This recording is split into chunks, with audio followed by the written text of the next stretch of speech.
Ade Armando kenapa dihajar? Karena dia dipersepsikan sebagai buzzer.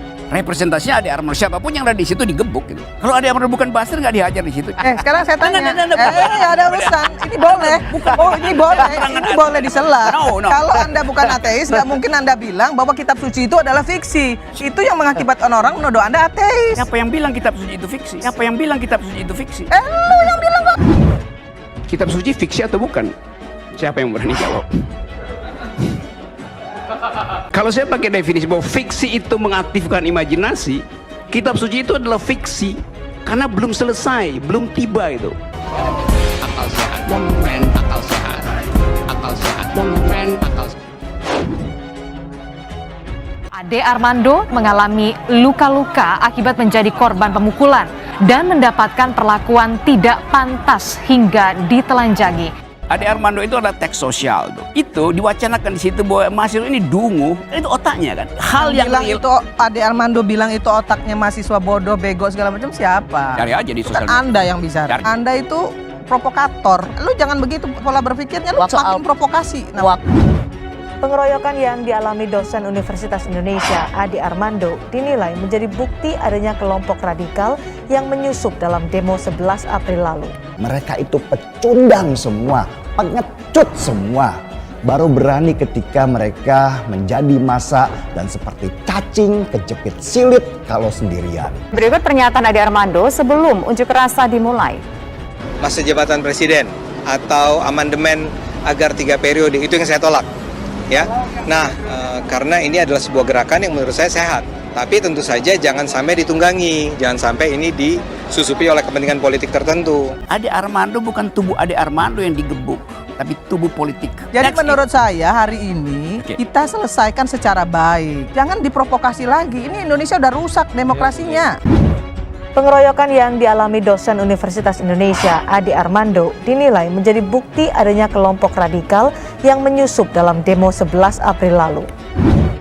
Apa yang menimpa saudaraku Ade Armando ini adalah bukti radikalisme yang menyusup ke dalam berbagai gerakan politik di Indonesia itu terjadi. Ngeri memang radikalisme ini. Tapi dengan kadrun di negeri ini sulit memetakan siapa mereka karena mereka berbaur di masyarakat dan berpenampilan agamis di tengah masyarakat yang religius.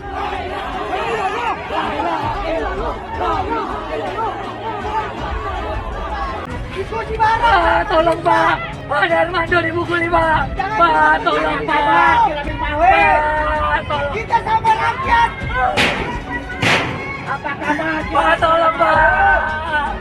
Pak, Ade Armando dipukuli. Ada yang dipukuli Pak. Saya minta tolong.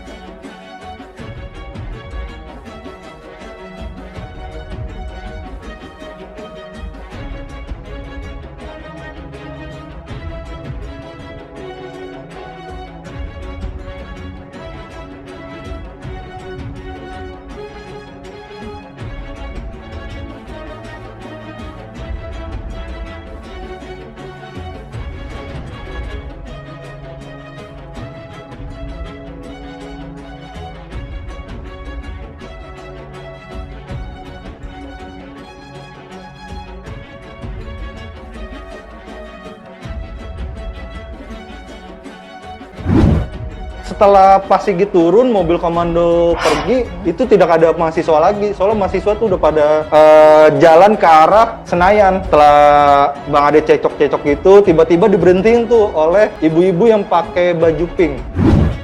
Seorang ibu-ibu diduga menjadi provokator dalam aksi pengeroyokan dosen UI, Ade Armando, dalam aksi demo di gedung DPR RI pada Senin 11 April kemarin. Selesai potret dirinya beredar, sebuah tangkapan layar dari pesan singkat yang disebut milik sang wanita itu kini ikut menjadi sorotan. Isi chat itu memperlihatkan ketakutannya hendak diciduk polisi. Sementara melansir dari postingan Facebook Cahyo S, emak-emak itu disebut berinisial AT yang berprofesi sebagai guru TK.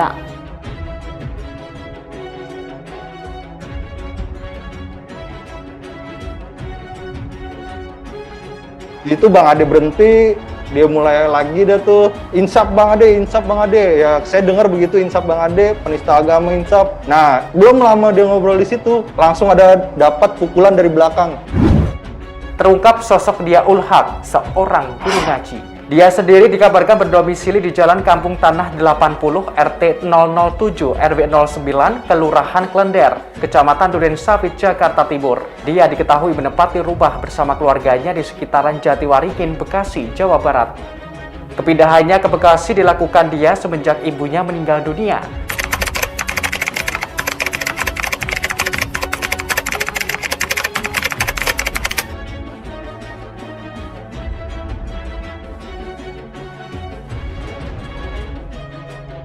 Gak lama masa langsung ngerumunin dia. Nah setelah dipukul-pukul itu ya saya dengar kata-kata yang saya dengar itu udah matiin aja, udah itu doang.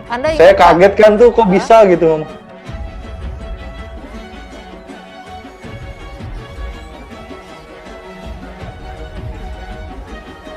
Mas X, Anda ingat berapa lama peristiwa pemukulan itu berlangsung hingga akhirnya Ade Armando bisa dievakuasi oleh aparat? Cukup lama sih, cukup lama banget. Ibu di mana? Tolong Pak, Ade Armando dipukuli Pak. Pak, tolong Pak. Pak, tolong. Kita sama rakyat. Apa kabar? Pak, tolong Pak. Pak, Ade Armando dipukuli. Ada yang dipukuli Pak. Saya minta tolong.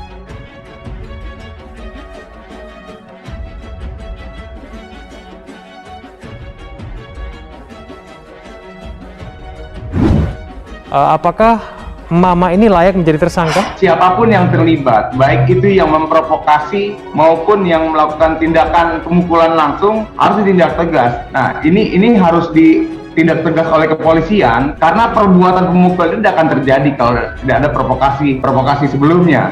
Ini fotonya untuk teman-teman bisa lihat ya. Pertama atas nama Abdul Manaf. Kemudian yang kedua Abdul Latif. Kemudian ketiga Dia Ul Haq. Dan keempat Ade Purnama. Sebagaimana yang diketahui, sejumlah orang melakukan pengeroyokan terhadap akademisi Universitas Indonesia Ade Armando dalam aksi demo mahasiswa di depan gedung DPR RI pada Senin 11 April 2022. Kapolda Metro Jaya Irjen Pol Fadil Imran menuturkan ada oknum yang memanfaatkan aksi demonstrasi mahasiswa ini. Kami sangat menyayangkan ada sekelompok yang sengaja memancing di air keruh yang niatnya bukan untuk melakukan unjuk rasa menyampaikan pendapat, tapi memang niatnya untuk membuat kerusuhan. Sesuai janji saya akan menindak tegas siapa saja yang melakukan pelanggaran hukum, mengusut siapa yang menjadi dalang dan yang memerintahkan ini semua terjadi.